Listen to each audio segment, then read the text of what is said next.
Olá, amados irmãos, que bom estarmos aqui mais uma vez para continuarmos nossa série de estudos, aprendendo um pouco sobre cada livro da Bíblia, e nosso estudo de hoje contemplará o terceiro livro do Antigo Testamento, o livro de Levítico.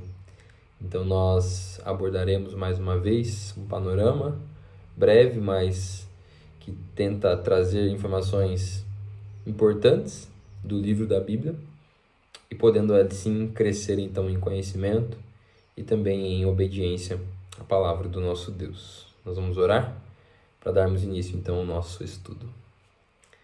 Senhor Deus, nós te adoramos, ó Pai, pois Tu és bom, te adoramos pois Tu és o verdadeiro Deus, aquele que governa todas as coisas e que nos dá o privilégio de conhecê-lo por meio da Tua santa palavra, Pai.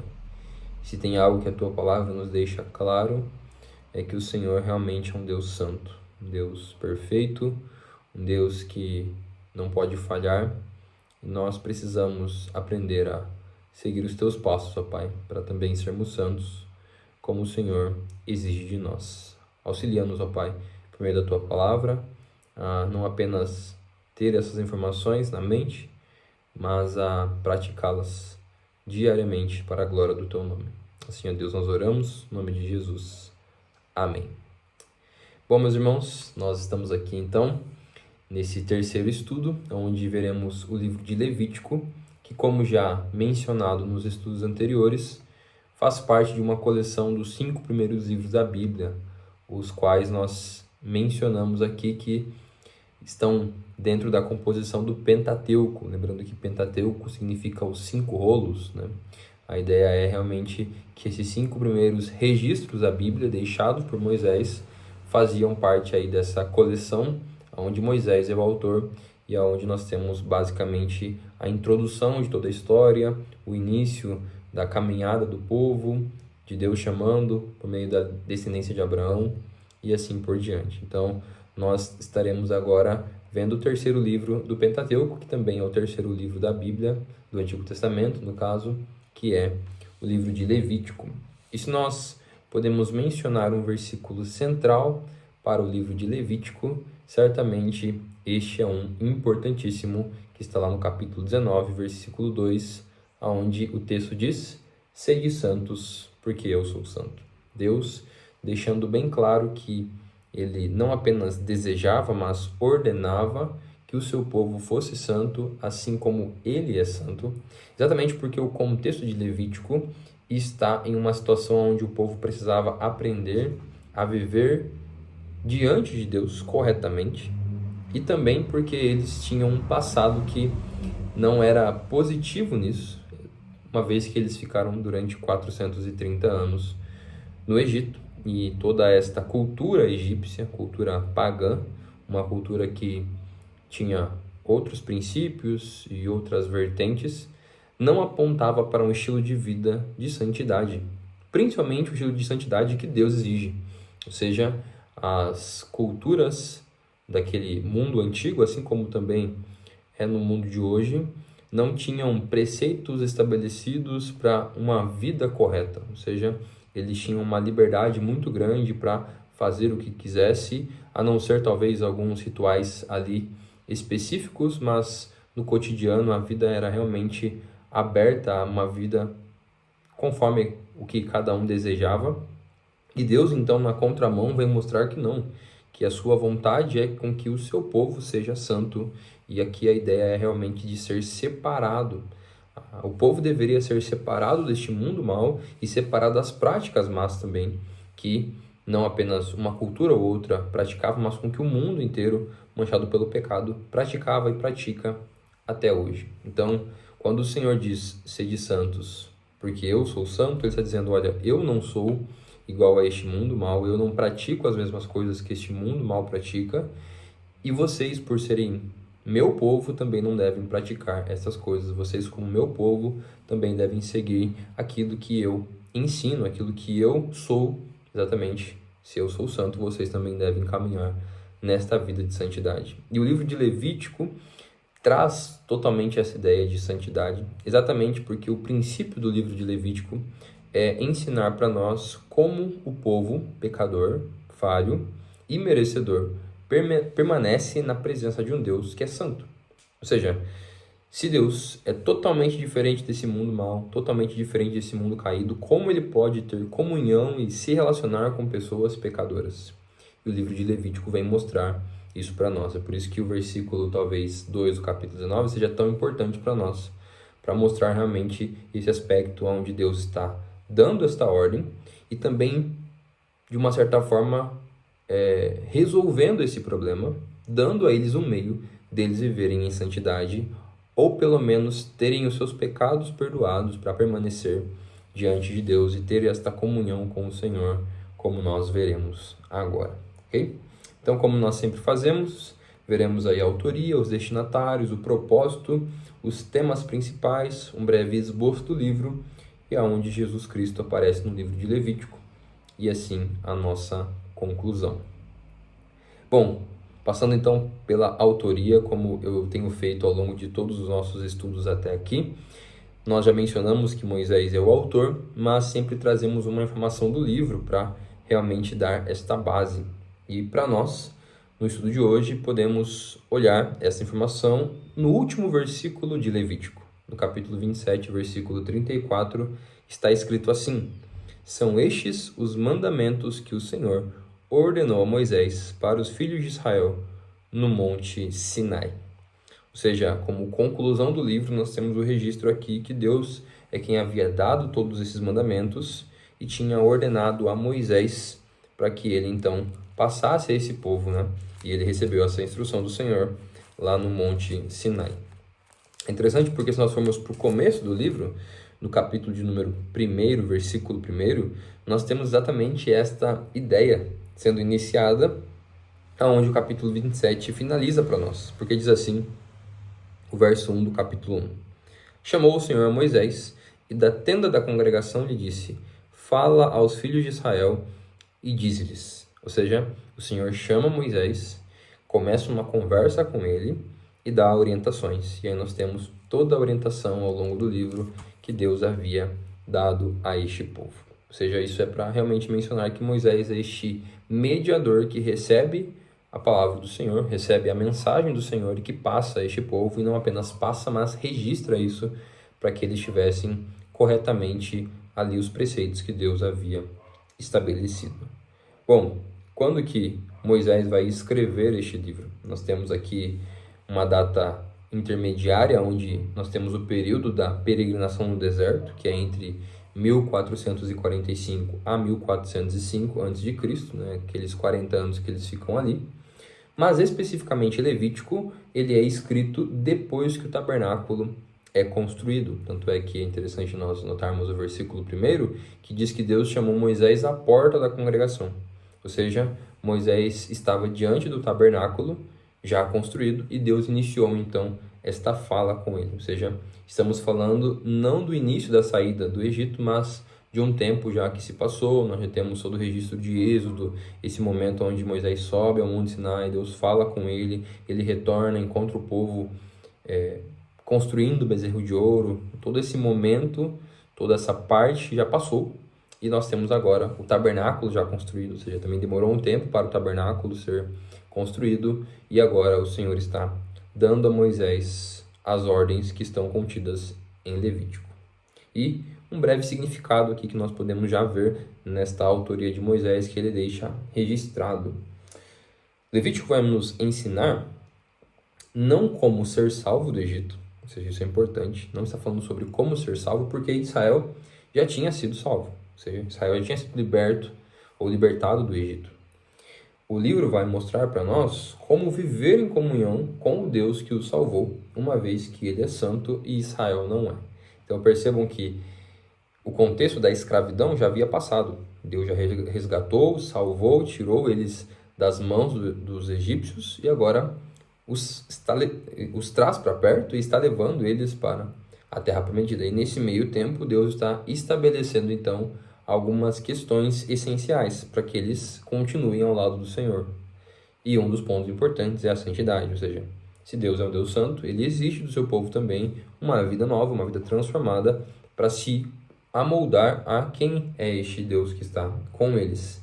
E aí então Levítico aparece nesse cenário para apresentar para nós como que Deus ensina todo esse processo de santificação, de pureza e até mesmo de sacrifício para obter perdão pelos pecados. É por isso que aqui no livro de Levítico nós aprendemos sobre o papel do sacerdote, dos sacrifícios e da aliança marcada por sangue entre Deus e o seu povo. E esse é um ponto importantíssimo que nós veremos também ao longo do estudo. Bom, quem são os destinatários, para quem que Deus está, ou para quem Moisés, nesse caso, né, por meio dos seus escritos, mas, claro, recebendo revelação de Deus, está escrevendo. E o alvo de Levítico é Israel, né, como nós já mencionamos, mas com um certo foco nos sacerdotes, nos levitas e nos líderes do culto. Isso é interessante para ser destacado aqui. Nós estamos falando de Israel já no Egito, já no deserto, já liberto do Egito, e agora Deus está estruturando como esse período vai ser vivido por eles ao longo dessa peregrinação. E os sacerdotes e levitas e os líderes são importantes aqui nesse cenário. Por que eles são importantes? Porque Deus vai usar deles para também serem um meio pelo qual Israel vai conseguir obter este acesso a Deus e o perdão também dos seus pecados, a presença do Senhor ao lado deles e as bênçãos decorrentes da obediência. Então, Levítico é para todos, mas tem um foco específico nesses líderes que serão os responsáveis por fazer com que os preceitos de Deus estabelecidos sejam cumpridos por meio dessa mediação ali que Deus estará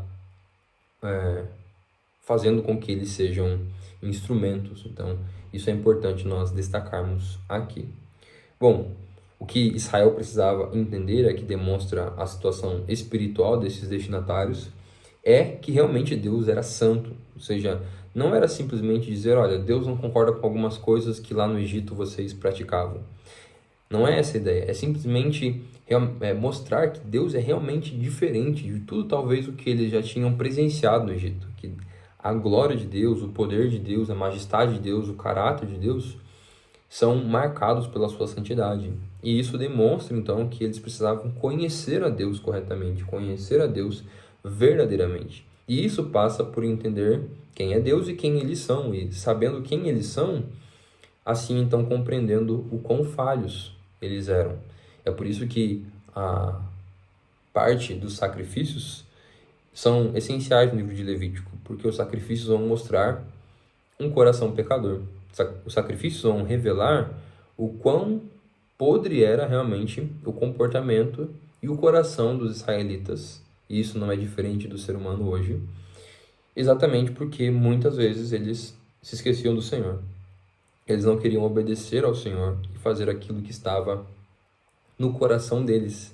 E isso era tão grave, e a prática do pecado é tão grave, que isso faz com que somente por um sangue derramado o perdão aconteça. Exatamente porque o pecado traz morte, como a Escritura diz, tanto lá em Gênesis, como Paulo vai mencionar no futuro, quando ele escreve aos Romanos, este é o salário do pecado, a morte. Então, o ponto aqui é exatamente que esses destinatários primeiros, que eram os israelitas, precisavam entender realmente o quão terrível era pecar contra o nosso Deus, ao ponto de terem que oferecer um animal no lugar deles e ver todo o animal ali ser morto, ser dilacerado por culpa deles, por culpa do pecado cometido. E nesse cenário, então, Israel estava sendo aperfeiçoado para entender que este pecado os afastava de Deus, e Deus, tendo uma aliança com eles, exigia que eles cumprissem essa parte de serem obedientes, de serem fiéis. Não à toa, no livro anterior, que é Êxodo, Deus deu a lei. Ou seja, obedeçam, sigam os meus caminhos, sigam os meus preceitos e não pequem, exatamente porque vocês são agora um povo diferente, um povo transformado, um povo alcançado para viverem uma vida diferente, assim como Deus era diferente de toda outra divindade que eles já tinham ouvido falar ou até mesmo que eles tinham adorado lá no Egito. Então Deus está trazendo eles para esta aliança e moldando o coração deles então para viverem corretamente diante dessa nova etapa, que era uma etapa agora de prepará-los para viverem a vida com Deus na Terra Prometida. Bom, qual é o propósito ou os propósitos que o livro nos apresenta. Então, basicamente, nós sempre estamos aí mencionando 3 propósitos que os livros nos apresentam, e o livro de Levítico também segue essa mesma estrutura. Em primeiro lugar, o livro de Levítico nos ensina sobre os sacrifícios que permitem estar diante de Deus. Então, como nós podemos ler lá no capítulo 6, versículo 25, Moisés registra para nós que a descrição de várias ordens, de várias etapas que eles deveriam prosseguir ali no sacrifício, em como fazer, o que levar, demonstra a oferta da lei, a lei da oferta pelo pecado. Então, são leis que Deus estava estabelecendo para que o pecado deles fosse perdoado por meio desse sacrifício. Então, esse sacrifício era o pagamento das dívidas que eles tinham, dos pecados cometidos, e que faziam então com que eles tivessem esse acesso à presença de Deus. É claro que nós já mencionamos aqui o papel dos sacerdotes, que são importantes nesse livro, que são especificamente os mediadores, ou seja, não era toda a congregação de Israel, todos os israelitas que entravam no templo ou no tabernáculo naquele contexto e que falavam diretamente com Deus face a face. Não, somente o sacerdote fazia isso. Naquele contexto ainda Moisés também era responsável por ter esse acesso a Deus e falar com Deus. Mas os sacerdotes então eram aqueles que entravam, que ofereciam sacrifícios, que falavam com Deus, recebiam a palavra do Senhor e traziam ao povo. E especificamente que falavam, na verdade, falavam ali, no caso, em representação do povo, rogando para que Deus perdoasse o pecado de todos. Então, isso é importante para entendermos que nesse contexto o sacerdote fazia o papel do povo. Eles eram representantes do povo, mas isso significava que uma vez que Deus perdoava todos os pecados, Deus estava com o povo. Ou seja, a presença de Deus estava no meio deles, eles continuavam ali ao lado do Senhor e Deus estava cuidando, sustentando, protegendo eles em todo este percurso. Então esse é um ponto importante que o livro de Levítico apresenta para nós. Bom, como já mencionamos, e vale a pena ressaltar aqui, também o destaque na santidade de Deus. Então, a santidade de Deus é um ponto importantíssimo no livro, por isso que o versículo 2 do capítulo 19 é um texto importante, né? O sede santos porque eu sou santo. Então, isso realmente é um propósito que o livro deixa bem claro. Olha, Deus não se relaciona de qualquer forma, Deus tem exigências e a exigência é realmente viverem uma vida que demonstre que vocês entenderam que Deus é santo. É por isso que o terceiro propósito do livro é realmente mostrar que Deus exige, ele requer santidade do seu povo também. Então lá no capítulo 20, versículo 26, está escrito: ser-me-eis santos, porque eu, Senhor, sou santo, e separei-vos dos povos para serdes meus.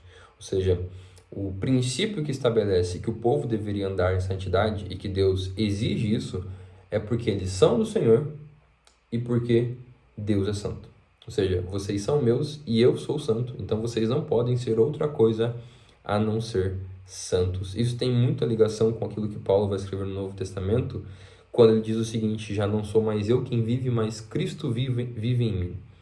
O que Paulo registra para nós é exatamente esta verdade, que uma vez que eu não sou mais o Senhor da minha vida, mas Deus é o Senhor da minha vida, então eu não ando mais conforme os meus desejos, mas sim conforme os desejos deste Deus, que é o meu Senhor, que é aquele que me resgatou, que é aquele que me salvou.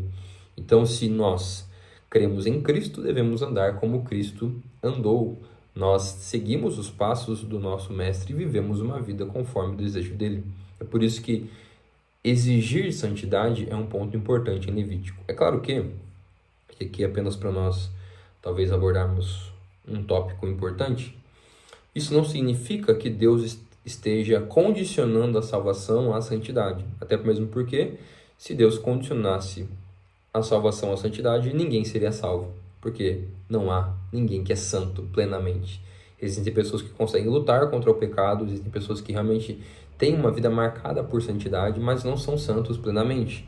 Até porque não conseguem ser santos em todo momento. E, em segundo lugar, se conseguem lutar contra o pecado e vencerem em muitos momentos, é exatamente porque há poder de Deus sobre a vida deles concedendo a força necessária para lutar contra os pecados, mas nunca é mérito humano.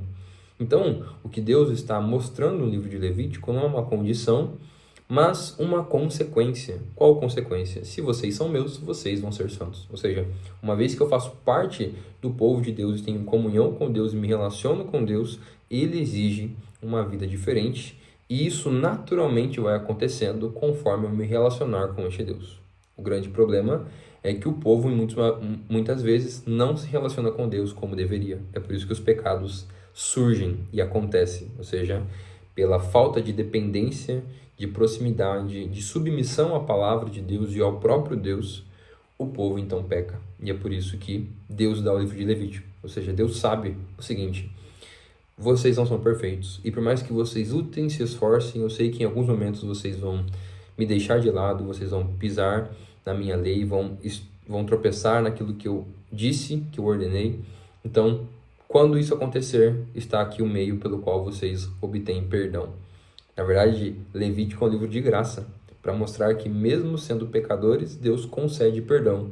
Mesmo sendo merecedores, Deus está ali abraçando este povo e dizendo: olha, vocês são meus, então não vou abandoná-los, eu exijo santidade, mas se vocês falharem, existe perdão por meio desses sacrifícios. Então, esses propósitos estão contidos aqui no livro de Levítico. Bom, quais são os outros temas que o livro aborda? Bom, já mencionamos aqui a questão da santidade de Deus. Há um segundo aspecto que é a pureza pela expiação. Então, a ideia da expiação é basicamente o seguinte: o que é expiação? Quando nós temos alguém ali sendo registrado como um pecador, que teve uma falha, teve um pecado e precisa pedir perdão por esse pecado, ele está enviando o animal, seja o cordeiro, seja o bode, seja as pombinhas, as rolinhas, né, que estão ali contidas também como animais que são sacrificados. Esses animais estão sendo substitutos daquele que falhou. Ou seja, se eu pequei e eu preciso pedir perdão, naquele contexto de Levítico, eu precisava que alguém me substituísse para que o meu pecado fosse perdoado pelo sofrimento e pela morte de outro, nesse caso dos animais, nesse caso desses animais que eu mencionei. E esses animais, então, não podiam ser de qualquer jeito. Até mesmo porque, nesse caso, os animais estão simbolizando alguém que é imerecedor daquele sacrifício. Ou seja, se um animal é puro, se ele é perfeito, pelo menos esteticamente, isso simbolizava algo. Olha, você que é falho não morre, mas alguém que é perfeito, nesse caso o animal esteticamente falando, ele vai morrer no seu lugar. Porque ele não tem dívida, mas você tem dívida, e ele então supre essa dívida por meio do seu sangue. Então, naquele contexto, a única forma com que esse pecado fosse perdoado é se o substituto fosse perfeito. O animal precisava ser puro, precisava ser um animal perfeito, ali realmente com o seu corpo todo perfeito, né, sem nenhuma deficiência, sem nem alguma questão ali que talvez denotaria ele como um animal impuro ou um animal ali imperfeito, né? Então isso é um destaque importante também. Deus exige o sacrifício e não é de qualquer forma, é um melhor dos sacrifícios, deveria ser o melhor dos animais para simbolizar essa pureza aqui nesse contexto. Em terceiro lugar, um dos temas também importantes que o livro apresenta é a mediação do sacerdote, ou seja, esse sacerdote como sendo alguém que tem um papel fundamental nesse relacionamento entre Deus e o povo. E especificamente, o papel do sacerdote era dois. O sacerdote, ele intercedia pelo povo e o sacerdote oferecia os sacrifícios. Essas duas coisas aconteciam principalmente ali no tabernáculo, naquele contexto ainda do tabernáculo. Então, o sacerdote era responsável por oferecer os sacrifícios em nome do povo, e ele então era também responsável por entrar no Santo dos Santos e fazer ali a aspersão do sangue no propiciatório, né, que era ali a tampa que cobria toda a Arca da Aliança, e por meio desse sangue, então, Deus concedia perdão e ele intercedia pelo povo, confessando ali o pecado que o povo havia cometido. Isso é importante exatamente para entendermos como esses pecados eram confessados diante de Deus. O sacerdote era este intercessor, né? Era ele quem levava todas essas confissões diante de Deus para que Deus perdoasse. É claro que hoje nós não temos um sacerdote humano, pelo menos nesse mesmo sentido. Por que nós não temos um sacerdote humano nesse mesmo sentido nos dias de hoje? Primeiro porque todos que servem ao Senhor Jesus Cristo e que foram alcançados pelo nosso Deus têm acesso a Ele. Ou seja, eu não preciso que alguém em específico ore por mim para que eu receba perdão, exatamente porque todos nós temos acesso ao nosso Deus. Não estou dizendo que você não pode compartilhar seus pedidos com irmãos e os seus irmãos não podem orar por você. Não estou dizendo isso. Eu estou dizendo apenas que você também tem acesso a Deus. Ou seja, você não é dependente de um pastor, de um líder da igreja para que Deus te ouça ou para que Deus perdoe os seus pecados. Você tem essa liberdade e esse acesso a falar com o próprio Deus. E em segundo lugar, porque os sacrifícios não são mais necessários.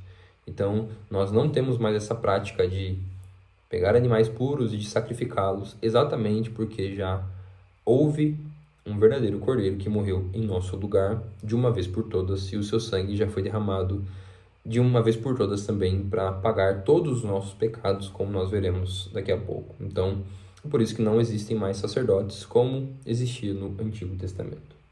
E o quarto e último ponto que Levítico também apresenta para nós, que basicamente é uma ideia lógica. Se existem animais puros que devem ser consagrados, também existem animais impuros. E aqui, realmente também analisando talvez algumas questões estéticas dos animais e até mesmo o que a carne deles ali representava. Então, quando nós temos lá em Levítico as passagens que proíbem alguns consumos de alimento, né? Nós temos específico ali bem forte a ideia da carne bovina, né? Perdão, a carne de porco, né?